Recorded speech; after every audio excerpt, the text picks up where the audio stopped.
Good morning. Morning, everyone online.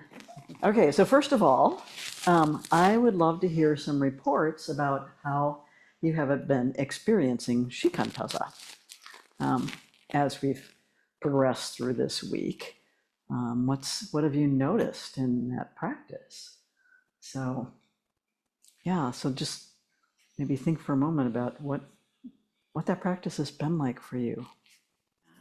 I can't remember when you said this, Peg, but it's one of the readings, maybe in the morning, you said, in Zazen, I get to ignore myself. And so that's been sticking with me, but I'm not getting to ignore myself as much as I want to. Like myself keeps like Showing up. in like really annoying ways. So, but that's all right. I think overall, I'm getting to do a little ignoring, so I'm happy for that. Yeah. Joko talked about this as a connect the dots process. So you have a little moment of clarity and ease, and then thoughts come back in. And then you have another little moment of clarity and ease, and thoughts come back in. But over time with practice, the dots get closer together and they get bigger. And I thought that was a great way to think about it, right? Yeah. And the other thing I remembered was when my dog was a little puppy, and I taught her a command, and the command was leave it. Yeah. So when I'm doing shikantaza, sometimes that's what I'm doing with my mind, just leave it. Yeah. And she would happily drop whatever was in her mouth and trot along, onto the next thing.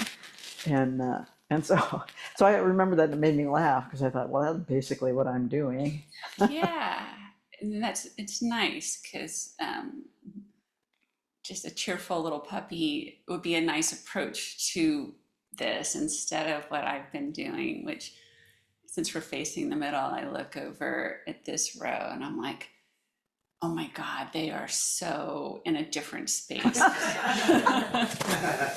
I'm like, they really know how to sit, which is like, that comparing mind. The last to go. Yeah. Maybe about disabuse. Yeah. Um, for me, it's just a continual stream of songs and thoughts and tasking and what I have noticed this week is the continual stream of things that keep coming up, and alongside that is some stillness, but it's almost co-arising. There's a stillness and there's a witness component, and then I get on the bus and I'm off and running, and then I find myself somewhere else and I'm like, where am I? And that's continual. But Yeah. there's like I like the metaphor of the dots because I notice there's more moments of how did I get here? How can I come back to the room? And so there's just ways of orienting to like the sounds or the light or something, just trying to let this moment kind of fill the space, and then it goes away and I'm back at singing a Bob Marley song. Well, you did this super cute thing. I know we're not supposed to be looking at each other, but you did suddenly this little smile came across your face, and I was like, what's he thinking about? No idea. Yeah. Stephanie. We'll do Stephanie and then we'll come back here. Yeah, for me, like John Eric was saying, it's continuous. But what I say to myself is stop. And then I say it in a real gentle way, just stop, stop. But what happens is as soon as I say that, well, usually the second time I say it, my shoulders drop. There's an immediate relaxation. And I have not even realized that I am just holding myself in this tense, tight position until I let go and say stop, and I'm sitting and everything is quiet for a Yeah. minute. Yeah. It's so embodied, right? Yes, very embodied. Yeah. The reason I think shikantaza is valuable in contrast with sort of technique-based practices following is that that's just more mind agitation. Like you're just adding another thought. I should be paying attention to my breath, and how's my breath doing, and so you're giving your mind another opportunity to do something. And while that can be really helpful, I think when you're first learning meditation, ultimately, that's not what you want to be doing is getting busy with practices. Yeah. I've noticed that one of my favorite things about morning zazen is the practice leader saying, "Today is September 19th, 2025." And I always think, this is today. This is the day. It's not the day I'm planning for or the thing I'm thinking months down the road. So that's very grounding for me. And I just love hearing those words, the day, the date, the year, just all of that. And I've noticed this week that I'm in especially when I'm in a planning mind. I'm going to do this. I'm going to do that. But then I do come back, and I'm noticing I'm coming back in a very friendly way. I'm not like I should be. It's more like okay, okay. Oh, those were all those plans. Okay, let's come back. To today, September 19th, 2025. So. Yeah. And I also, like Stephanie, I notice when I do that, my shoulders drop. Actually, so Yeah. I'm very aware of just the ability of my body to sit upright, especially in the morning. Yeah. But coming back to that so. body. Yeah. But I guess my overall feeling this week is just how friendly it has felt. Yeah. So that's been nice. Kim, right? Did you have something? Yeah. Thank you. This is a little bit of a spoiler alert for my talk Sunday, but I've been working on these three things. What is the world? What is a Buddha field? And what is shikantaza? And they're all what's going on right now, kind of what you were just talking about, Susan. And makes it kind of easy. You just have to be here. Right? So, anyway. There's some ease in it, right? Anybody else? Online? Kim and I have been talking a lot about this since the intensive, actually, about, so I hear a lot of language, and I do a lot of like going in, coming back. There's like an inward, and that's one thing. And we've been talking a little bit about like this feeling of opening out, and like the practice of allowing your gaze to go out peripherally as far as you can go, or allowing yourself to hear the furthest sound that you can hear.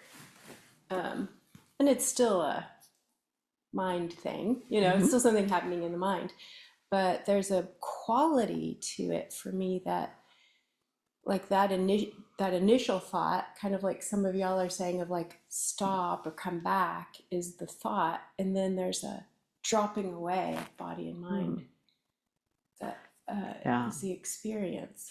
Yeah. And so what you're recognizing is, this is about being not stuck inside, not stuck outside, and not stuck in between. It's the grass roof hermitage, right? Yeah. That there isn't that sense of constraint. Right. Yes. Yeah. Yeah. That was so helpful, Jessica. I was stuck in a casket, actually, being so embodied. And you got me out of the casket. Okay, good. Thank you. Okay, I just wanted to get some sense of how this was going for you, and encourage you, and especially encourage you not to evaluate this process, because the process is really doing you. So there's no judgment that's associated with it. I'm doing this well, I'm doing this badly, these other people are doing it better, I'm doing it not as well. we can see how we can put an overlay of our conditioning even on this, which is literally doing nothing. And I'm not doing that right either, you know?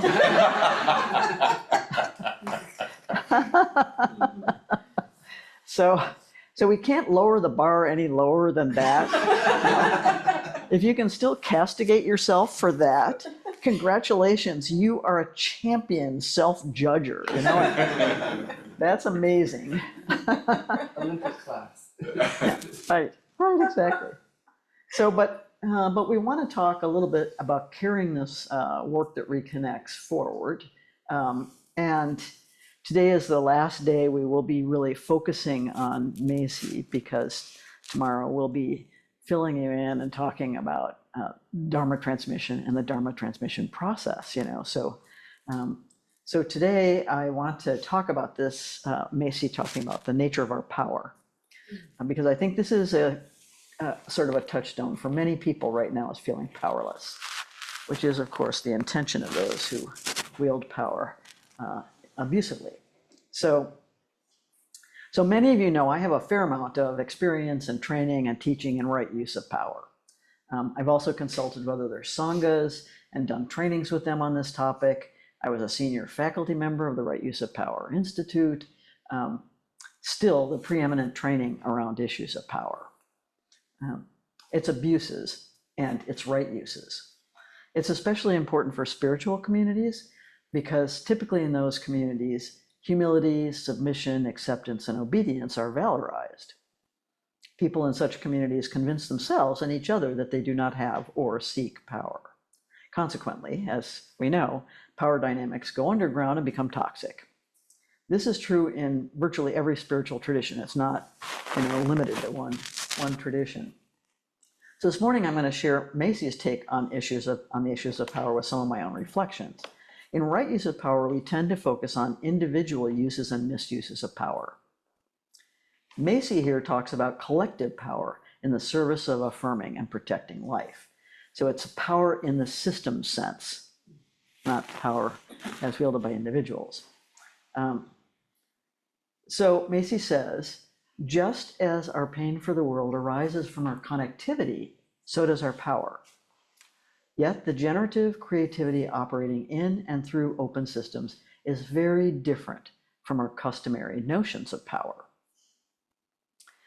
And I think this is where we make a fundamental error. From a perspective of living systems, power is always enabled and constrained by its environment and the web of beings. We tend to think of it in individualistic terms, that is, the person who has power or doesn't have power, rather than looking at the system as a whole and its response to the perturbations that affect it. It was not Hitler who had the power, but the whole system that created and supported him, that organized itself to carry out the destructive vision that arose not just in Hitler's warped mind, but in the minds of those who supported him. The fundamental flaw is the creation of an other. So Macy talks about power over as the old concept of power, and which views reality as a set of entities, objects, right? Rocks, plants, atoms, people, oil to be extracted from the ground, power is seen as a property of those separate entities, and this property enables them to push each other around. This is a power of domination, the exertion of one's will over others. This is how we customarily think about this kind of power over. It gives a kind of invulnerability to keep from being pushed around when you have defenses. So armor or rigidity appear to make one more powerful, right?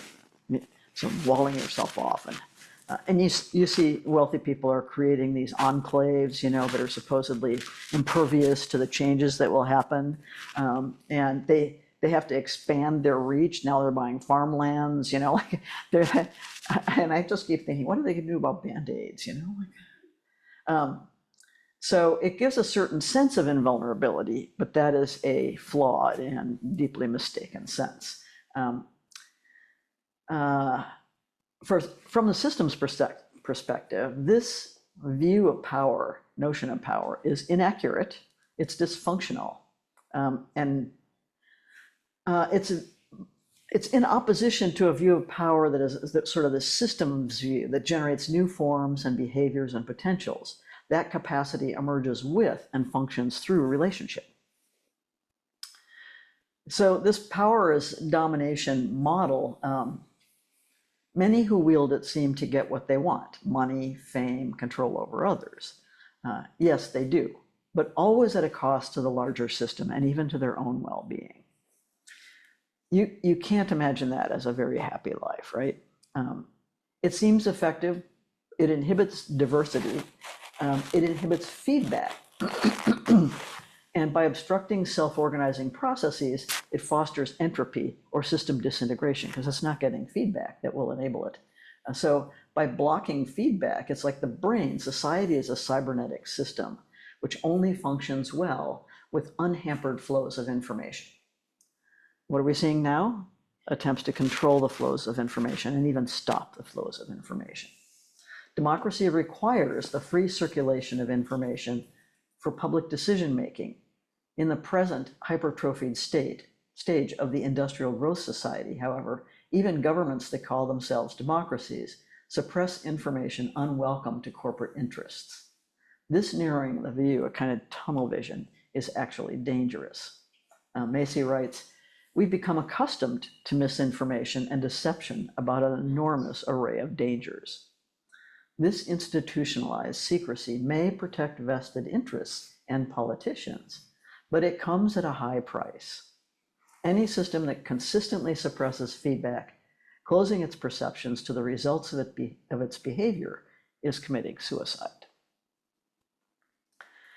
So, like armor, she says, domination restricts vision and movement. They have fewer options for action and fewer sources of joy, except to grasp for more of what represents power to them. She contrasts this with power with, and I'm not so sure I would conceive of power over as the old concept of power and power with as the new concept, as Macy does, because I think that the concept of power with has been with us for as long or even longer than power over. The very first clans banded together to forage and hunt and fish, to share what they gathered, and later to plant and harvest together, right? I'm not so sure getting power over their neighbors was our first evolutionary move. In any event, Macy writes, "Living systems evolve in variety, resilience, and intelligence. They do this not by erecting walls of defense and closing off from their environment, but opening more widely to currents of matter, energy, and information. Through constant interaction, they spin more intricate connections and more flexible strategies. They can't do this if they're invulnerable, but only if they are open and responsive. Such is the direction of evolution." So the notion that you can protect yourself somehow from what's happening all around you in the environment is a really, I think,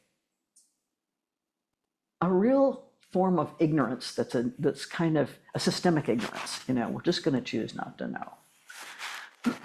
So she talks about the power of disclosure.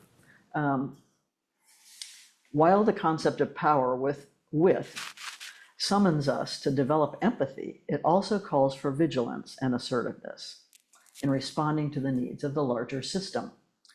It is our responsibility to give feedback to our body politic and to unblock feedback that has been suppressed. Our connectivity with others in the web of life does not mean that we should tolerate destructive behavior. So there's a kind of worry, because Buddhism is all about acceptance, that we'll just accept our own extinction. That's not what this is about, and that's not what Buddhism is about. On the contrary, it means we should step in when our collective health and survival are at stake. But you say, I'm just one person, what can I do?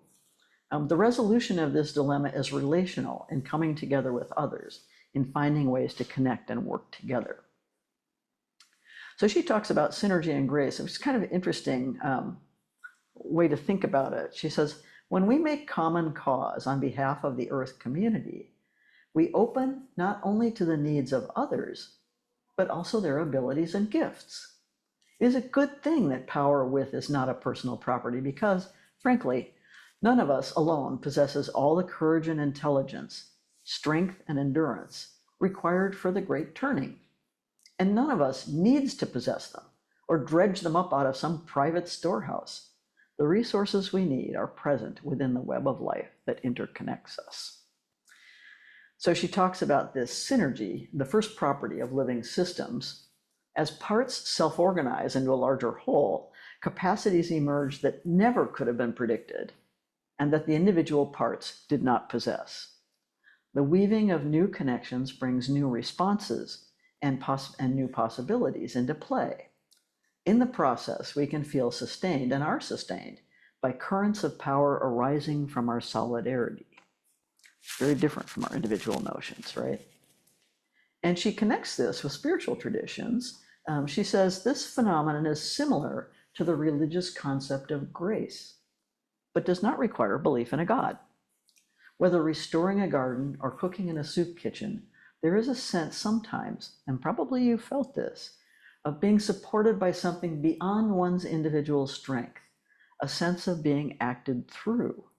Grace happens when we act with others on behalf of our world. So, I have a reading from her that we can share, and I think each person can probably read one of these, that is about the work that reconnects. These items are on this, it's a list. And it is about the work that reconnects. And Macy says, our fundamental question, how can we as individuals help our species make the holonic shift to collective self-interest? The following guidelines were composed in 1990 in collaboration with German colleagues in the work that reconnects. We offer them here to invite further reflection. Attuned to a common intention. Intention is not a goal of a plan you can formulate with precision. It is an open-ended aim. We may meet common needs and collaborate in new ways. Welcome diversity. Self-organization of the whole requires differentiation of the parts. Each one's role in this unfolding journey is unique. Know that only the whole can repair itself. You cannot fix the world, but you can take part in its self-healing. Healing wounded relationships within you and between you and others is integral to the healing of our world. You are only a small part of a much larger process, like a nerve cell in a neural set. So learn trust. Trust means taking part and taking risks when you cannot control or even see the outcome.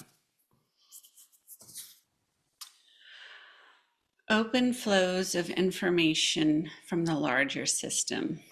Do not resist painful information about the condition of our world, but understand that the pain you feel for the world springs from interconnectivity, and your willingness to experience it unblocks feedback that is important to the well-being of the whole.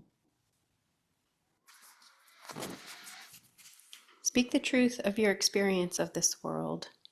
If you have persistent responses to present conditions, assume that they are shared by others. Willing to drop old answers and old roles, give voice to the questions that arise in you.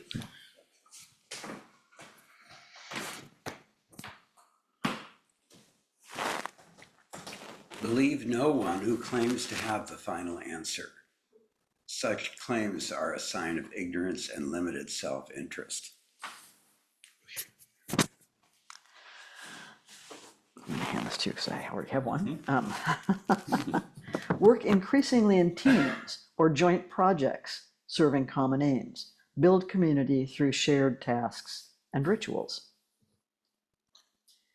Be generous with your strengths and skills. They are not your private property. They grow from being shared. They include both your knowing and your not knowing, and the gifts you accept from the ancestors and all beings. Draw forth the strengths of others by your own acknowledgement of them. Never prejudge what a person can contribute, but be ready for surprise and fresh forms of synergy.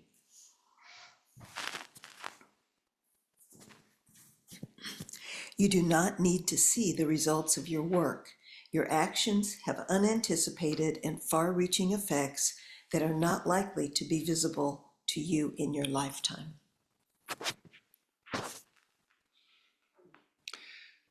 Putting forth great effort, let there also be serenity in all you are doing, for you are held within the web of life, within flows of energy and intelligence far exceeding your own.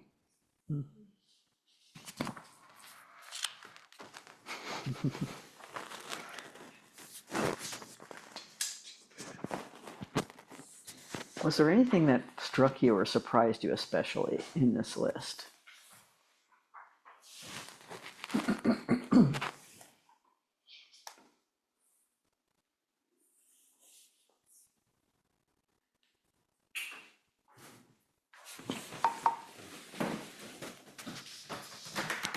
I'm sure we've used the term before, but I didn't really get it. Collective self-interest, and that was really beautiful because it's kind of natural for us to have self-interest, and it's a bigger self-interest. The bigger It's self-interest. not putting aside self-interest for the collective. Right. And I really like that. Yeah. Yeah, it's not a sacrifice self model.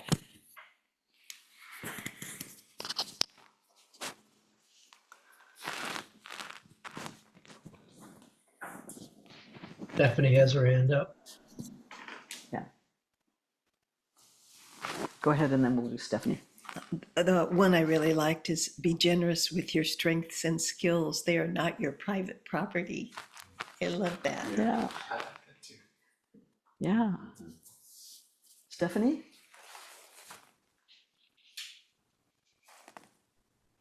The one that really spoke to me and that surprised me that it was part of this was the healing yourself and your relationships.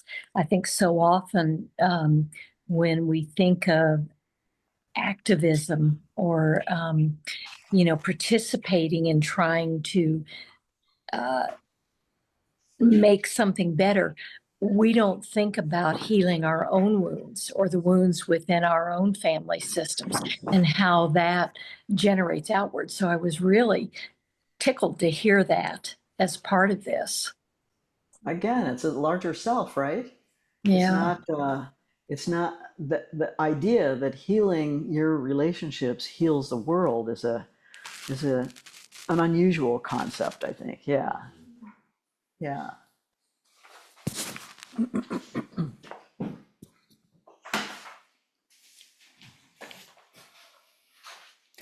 I did a workshop the past weekend with one of the founders of IFS, Kay Garner, and she was working with legacy burdens, unburdening legacy burdens and cultural burdens. And it really resonates with what you're saying, Stephanie, because part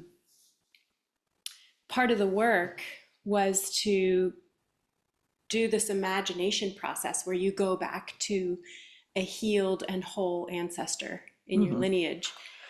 And how far back did you have to go? well, I kind of cheated because I was like, you know what? I'm in the lineage of the Buddha. I'm going all the way. Yeah. I'm just going to go straight there. And that really helped me actually. And I do that work a lot when I do ancestral work. I just kind of bookend it with somebody that I can really trust. But what came up for everybody in the class was so important, and it was exactly this. It's healing your own lineage is incredibly important, and maybe the best work that you can do. And I see that with things that I heal that I'm not passing on to Emily. Yeah. It's like the karma stops here.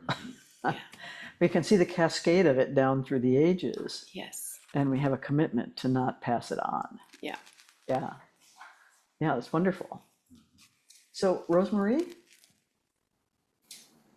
Yeah, what stood out for me was learn trust in anything that we do in joint processes. And also what, I don't remember what Clayton's part was, what she read, but that, and I was gonna ask if there's time to like read it again. Sure. That really stood out for me too. Thanks. Which one was it, Clayton? I read about open flows of information from the larger system. Do not resist painful information about the condition of our world, but understand that the pain you feel for the world springs from interconnectivity, and your willingness to experience unblocks feedback that is important to the well-being of the whole. Yeah, that really, it opens up a lot because I'm getting a little emotional.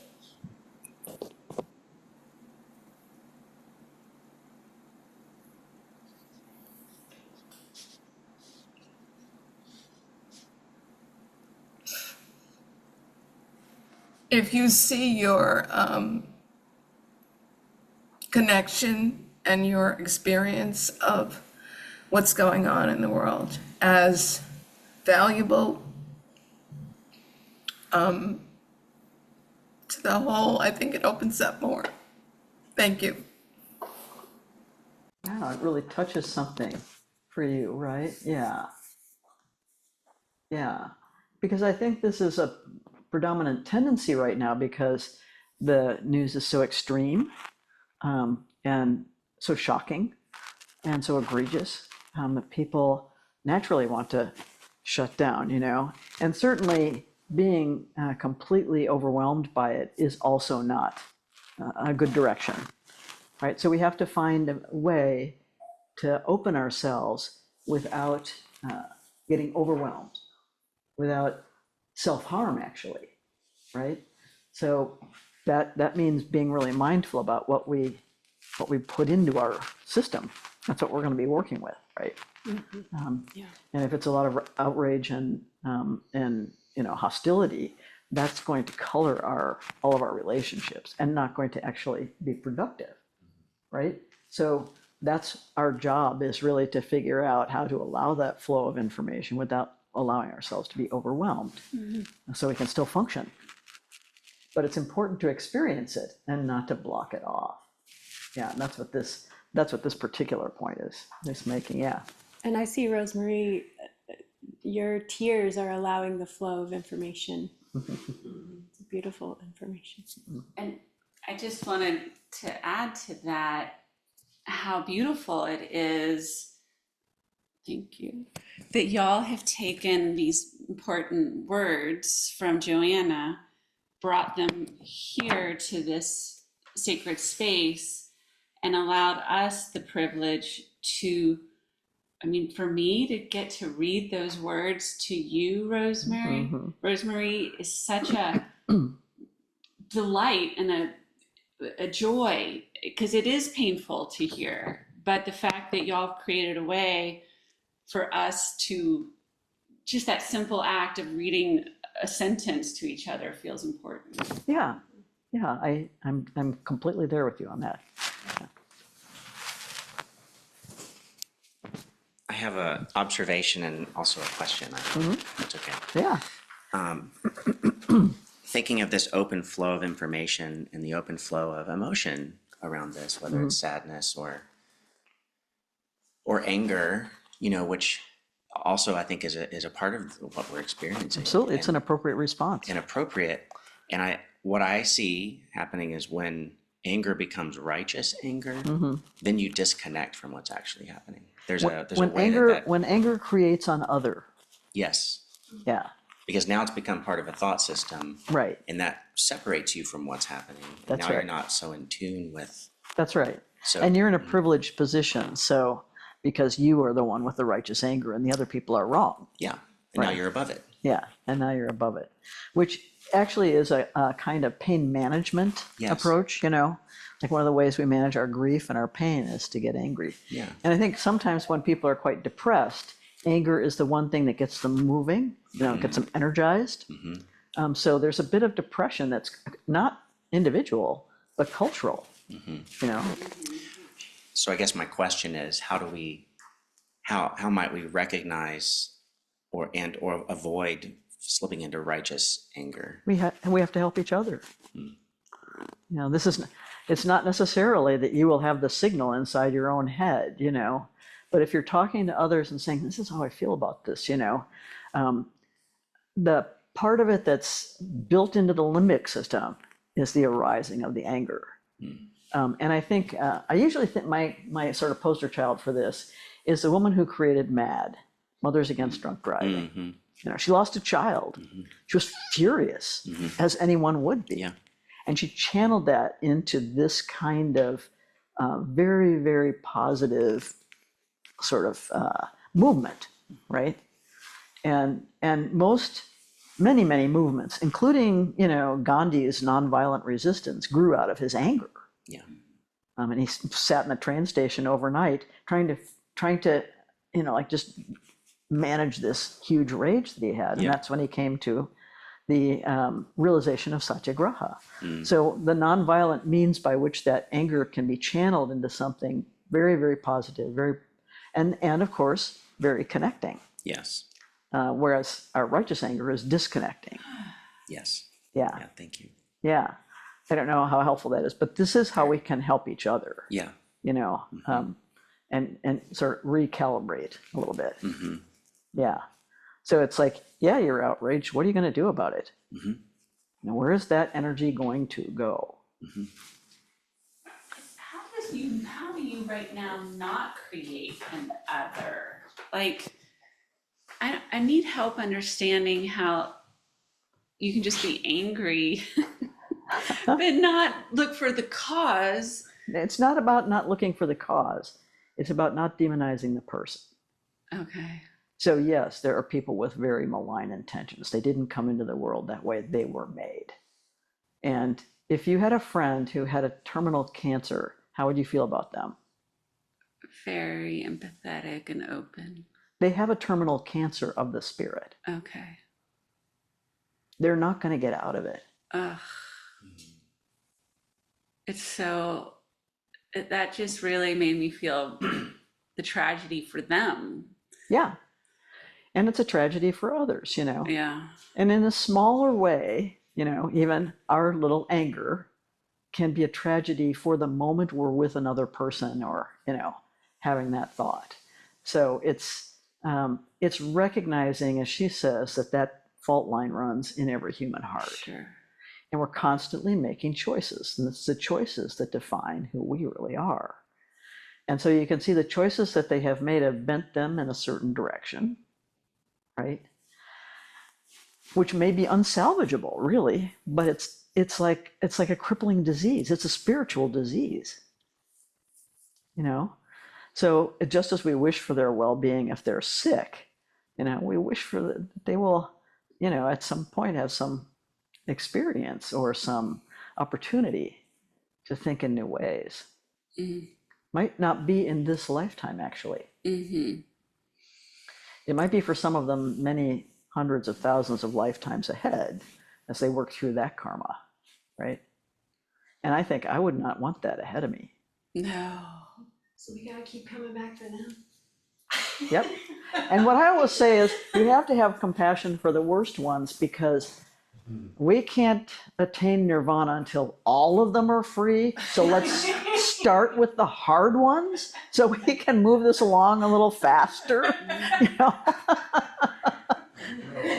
Rational self-interest. Joel. It's rational self-interest, totally. Yeah. Joel?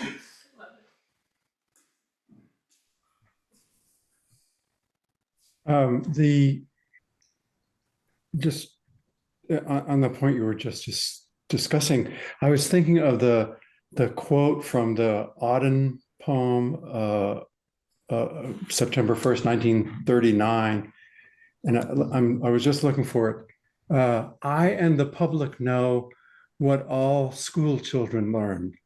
Those to whom evil is done do evil in return. Yeah. There is this cycle of harm that is done over and over and over again, and I forget who was talking about trauma before. I'm sorry that I forget, but that this is the real hero's work, Yeah. is ending these cycles. Ending the cycles. Yeah. That's right.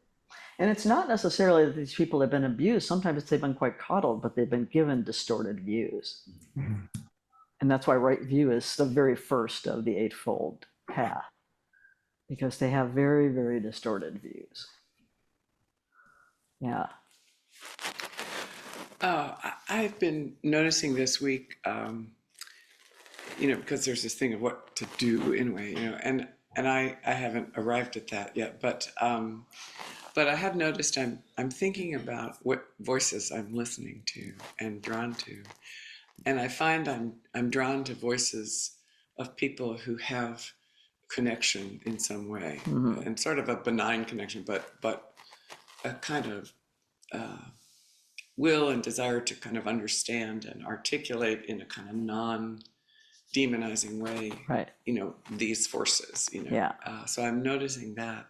And I'm also noticing, and this actually came to me because Clayton was interviewing Beto O'Rourke yesterday, and I was sort of thinking about Beto as somebody who strikes me as someone who never gives up, and he's just been there throughout, and I thought, okay, that's a voice I trust, or that's a spirit or an energy I trust, so I don't know. So those are just steps that I'm finding I'm taking, like, who am I listening to that I feel like is doing something other than being outraged about how bad it is, That's right. And then also who are spirits in the world that I feel like are, Right. not Right. giving up, Yeah. and haven't, the They're whole persistent. time. Yeah. In the face of all kinds of losses. It's, yeah.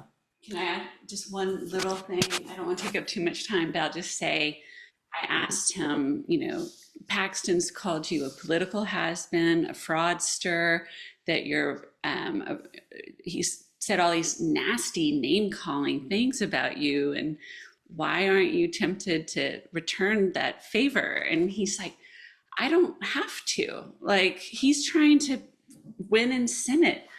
I don't need to reduce myself to those. It was just so, he laughed it off, and it was nice that someone didn't need to meet that kind of bad behavior with more bad behavior. Yeah. Yeah. I think this is really a critical point, right? He knows what he's about. He's not about that. So, have at it. Yeah, and it's that quality of inner courage that we're cultivating in practice, right? The capacity to hold that center of what it is that we actually want to reflect out into the world, be in the world. So we're at the end of our time. Is one more comment from Rosemary. Okay, this is really quick, and it's in response to Clayton's question, like what do we do with our feelings about folks who are hurting us? And so I just was remembering Thich Nhat Hanh's poem, Please Call Me by My True Names. And it does help us reflect back to ourselves and our own tendencies, which are not so great sometimes. So, I am the child that's been hurt, and I am the person that hurt her. Mm-hmm. I think so. Thanks.